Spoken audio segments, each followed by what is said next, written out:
Welcome to episode 40 of the Bulls Recap Podcast. I'm Joe Cowley of the Chicago Sun-Times. You can obviously read me in the Sun-Times sports section. I won't be anywhere else unless something went very wrong. Or you could follow me on Twitter, X, whatever you want to call it, at JCowleyHoops. If you are a Bears fan, it's not the most fun follow this time of year, but go ahead, jump on in. Look, we are almost in September. That means media day for the Bulls is at the end of the month. And guess what? That means the NBA season is, well, players are going to start tracking to Chicago after Labor Day. They'll start scrimmaging at the Advocate Center. And this thing is going to be off and running pretty quick. So I figure a fun thing to do now that the schedule's out. Thinking about this team, 5, I won't call them bold. Some of them are bold, but 5 big predictions that I'm making right now on what is this, August 26th, that involve the Bulls, players, personnel, however you want to do it. So let's kick it off. Number 1, obviously Vuce is going to get traded, I think, this year, but I say Vuce gets traded early. This is not going to be a trade deadline, February 6th, whatever it is, final moment. We finally move Vuce, blah, blah, blah. No, I think this is going to be an early one.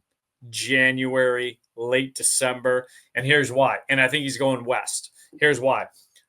By all media members and the teams around the West, when you look at it, there's really only 3 teams that are unserious about trying to compete.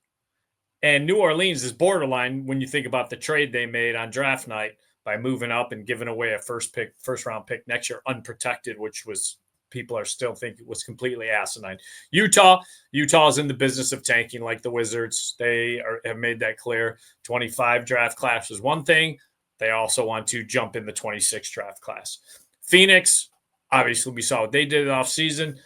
They are trying to abandon ship and hope that they could dip into the draft lottery, hit high for 1 year, and then get out of it.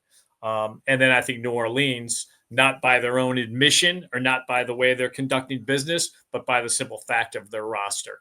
If Zion is healthy, we're talking different animal. I just don't trust that he's going to be, and I just don't know if his mindset will be a serious basketball player while being a Pelican. I think he needs a complete change of scenery to reboot and restart his career, which I think could still be a really good all-star, perennial all-star career. Big, fat, better shoe deal than the one he's got now and all that kind of stuff. So I say Vuce is going west. They're big out there. There's some smaller teams that need some help. There's smaller teams that need shooting. And I think whether it's someone getting hurt or just the idea of, whoa, we felt like we were a top 4, top 5 team in the West, and right now we're sitting at 8. We need to do something. So I think the Bulls will move Vuce well before the deadline. Am I going out on a limb there? No, but I think it's going to come earlier than at the deadline. So that was number 1. Number 2, the Bulls will start the regular season 3-7. Bear with me. You look at the first 10 teams, not fun, not good, not easy, but they will still finish with 40 wins. Yes, I have the Bulls with 40 wins in the depleted, stinky-ass East. I've got them finishing with a number 7 seed. Still playing, but I have them finishing with 40 wins after going 3-7 and getting everyone all upset. Here we go again. And that's just because of the start of the schedule. I think the start of the schedule is brutal. And I just don't love it. So I see a 3-7 start, but still getting 40 wins because nobody puts the pedal to the metal like the Bulls in March and the first couple weeks of April. That's Bulls season right there. Number 3, Matas Buzelis is a finalist. I'm not saying he's a winner. A finalist for NBA's most improved player. I say his scoring goes up to 20, about 20 per game, maybe 19.8. Rebounds will go up to about 8. Blocks will be just under 2 per game. I look at LP Sengun from Houston and the jump he took 23 to 24. So 22-23 season to the 23-24 season. He jumped up almost 7 points. His rebounding went up a little bit, not much. His assists went up to 5.5, something like that. He's not a shot blocker. He's not a rim protector. And the reason I'm saying this, because I think not only is Matas, I love the fact that they gave him controls of the ball handling, and he's a former guard. So I think his assists are going to go up. I think their style of play is going to lend to him scoring more and obviously rebounding more with just the up and down transition. So the numbers are going to go up because the minutes are going to go up. But I also feel like someone's numbers are going to fall down. I don't believe that Giddey, Coby, Vooch will all put up what they did the last 6 weeks of the season. Something's going to give one way or the other, whether it's an injury or whatever it is. And I just think Matas is poised to not only be a guy that is a nightly highlight because of his ability to ball handle and attack the rim, which is great for SportsCenter top 10s. I just see a guy that wants it. I mean, just talking to Bulls players, I think Coby is a always want it type of guy. It's been a slow burn, but has always had that mentality, probably more so than I gave him credit for. And I think Matas is in that same kind of boat where he just wants greatness, will chase greatness, will do whatever he can to obtain greatness. So I got him as a finalist for most improved player in the NBA. We'll see what happens. Number 4, speaking of Coby White, Mr. Coby White surpasses Zach LaVine to become the highest paid Bull in team history. Zach LaVine earned $118 million with the Bulls. This does not include his Timberwolves stint, what he's making with the Kings. This is just what you make as a Bull. He was $118 million. D Rose was 95 and change million. MJ was $91 million. Obviously, the association was much different back then as far as pay. So it's not, not really tracks based on talent. But Zach LaVine made $118 million with the Bulls. I say Coby White will sign a contract that puts him in the $160 million mark. So that's don't know when it's going to come. I'm putting it out there. And number 5, get ready for this from Mr. Positive. The Bulls are a play-in team. Number 7, get out of the play-in and then play a first-round playoff series against the Orlando Magic and lose. But I have them finally getting out of the play-in jinx. Look, the East is right for the taking. You have Indiana with Ty Halliburton out for the year. Boston, Tatum out for the year. Who knows who they're going to trade? Could they trade Brown? Could they? I mean, they're dumping everything. You have the Knicks with a executive who basically he's just an agent. He's a scumbag agent who became an executive. And I think he's going to find out that you had something really good, but you thought you could listen to a bunch of people around you and make big boy decisions. And when you make big boy decisions, there's going to be big boy consequences, and those are coming. It might not be this year because, just when you look around the East, the Knicks talent-wise are right up there with the Cavs and the Magic and the Pistons. But it's coming. It's coming. It always does with Tibbs. Tibbs leaves, left the Bulls, left the Timberwolves, and now he's leaving the Knicks. So we'll see where how far that fall is. So I just think the Bulls, just by being in the East, and I think the East is on its way to getting better with young talent, but it's unproven talent. It's not there yet. It's not even close to that yet. So those are my 5 big predictions that I'm making here on August 26th. We'll see how many of them come true. The one I feel the best about, though, I'm going to say, I think Matas buy your stock in Matas. I think Matas is due for something big. I think he is moving forward. He is the key piece to this thing. And we've talked about that many times in this podcast and written it in the Sun Times. I just don't think you could undervalue that he is the chosen one, and we'll see if he can deliver. But I think he has the DNA and the makeup to do everything he can to do that. So, all right, let's get to Cowley Island. Wow.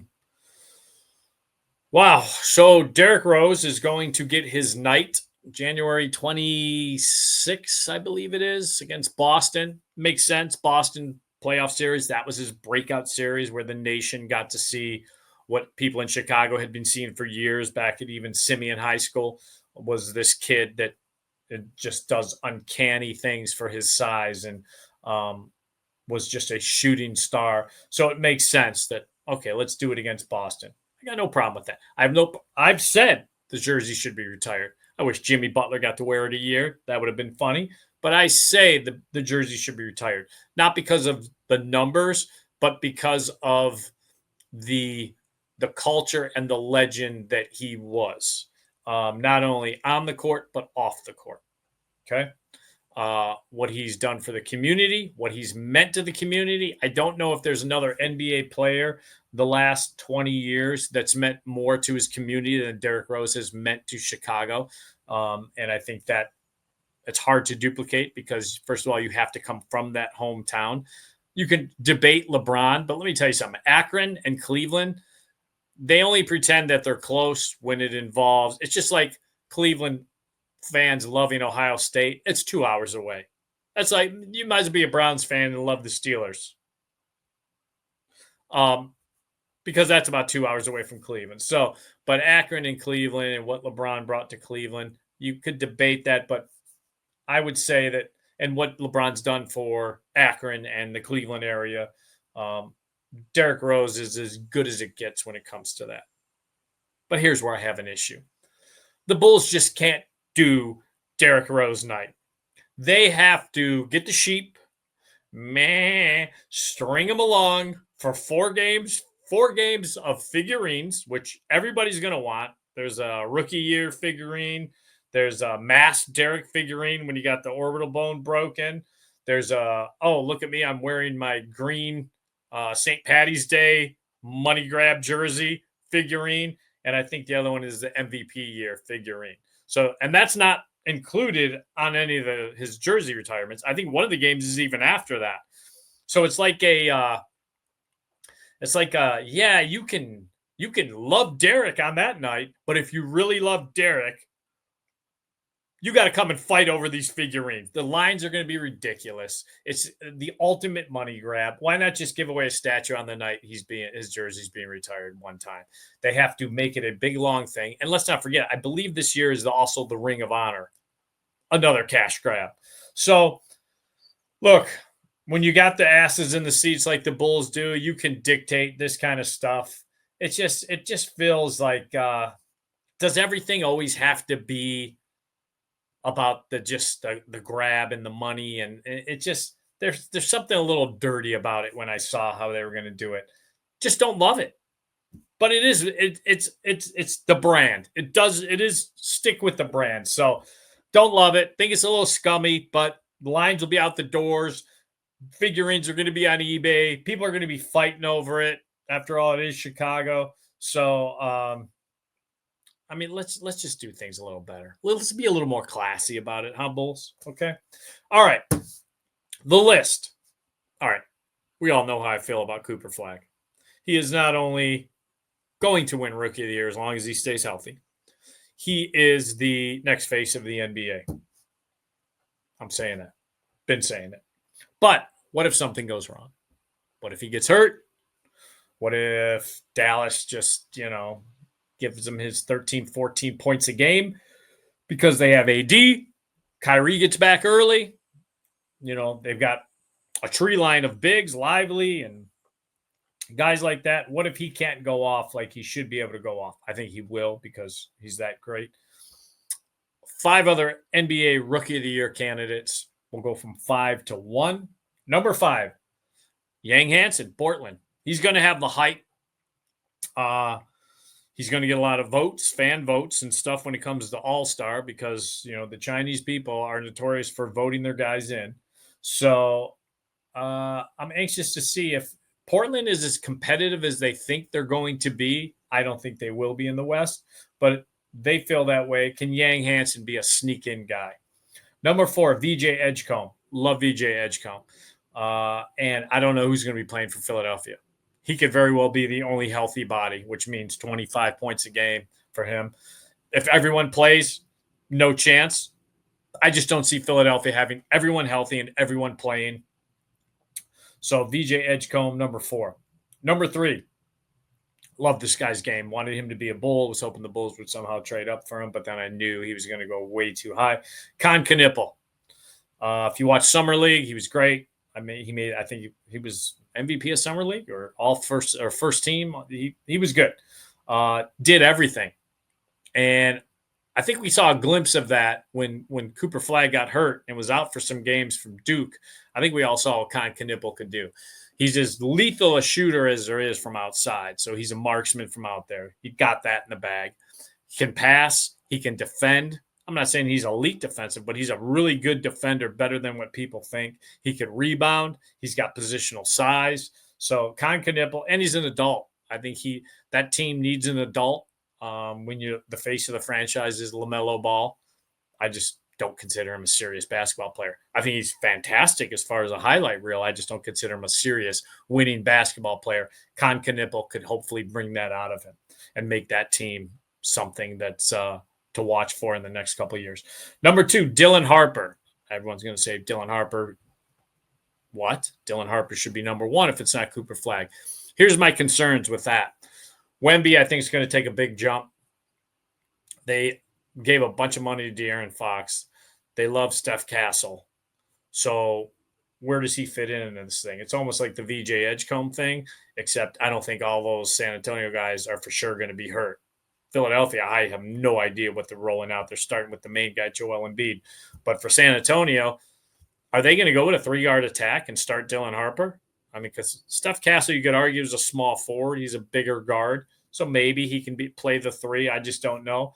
But I'm just saying, in a 3-guard attack like that, someone's got to sacrifice, and it's usually going to be the rookie. So Dylan Harper, I think he's great. I think he's a star in the making in the next couple of years. It's going to be a slow burn just because of the way their roster is constructed. Number 1, because this dude is going to get shots. He can make shots, and he can score, and he's going to be on a team that needs somebody to do that, especially from the kind of big guard, small forward spot. Trey Johnson, Washington Wizards. I think he is going to start making them forget Bradley Beal. I think he is the face of this organization getting out of this, 4 or 5 year rut. It feels like maybe even longer, but, they were in the playoffs with Bill, 4 or 5 years, 6 years ago, whatever it was. And I think he's got really good pieces around him. He's got shot blocking around him. He's got some young athletes around him. He's got people that want to push the ball where he can score a lot. I think he's going to have 30-point nights like it's nothing, just because I think the shots are going to be there for him. And I think he's a really good shot creator, shot maker. So I have Trey Johnson as your rookie of the year, not named Cooper Flagg. So that's it. We are, like I said, we are getting close. We are starting to get that chill in the air. The Bulls players are going to start circulating into Chicago, and we'll start maybe finding out a little bit more about what's going on with Josh Giddey. What are they going to sign him? What they're going to do? It's getting to that time of year. It's getting closer. So until next week, I got next.